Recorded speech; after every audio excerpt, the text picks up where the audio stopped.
Ísland festi sumartíman árið 1968. Það var ekki gert til þess að bæta heilsu fólks, heldur til að auðvelda flugáætlanir, stimpilklukkur og flóðatöflur. Og já, það var líka nefnt að klukkubreytingar 2 ári gætu truflað svefn barna.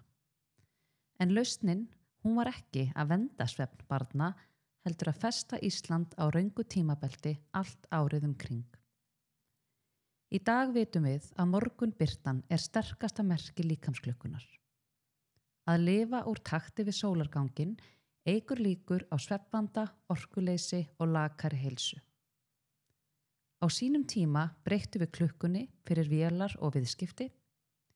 Hvernig væri að stilla hana núna fyrir börnin okkar og lýðheilsu þjóðarinnar? Ef þú vill leiðrétta klukkuna, endilega skrifaðu undir og láttu orðið berast. Við erum að tala eina breytingu en ekki að taka upp sumar- og vetratíma.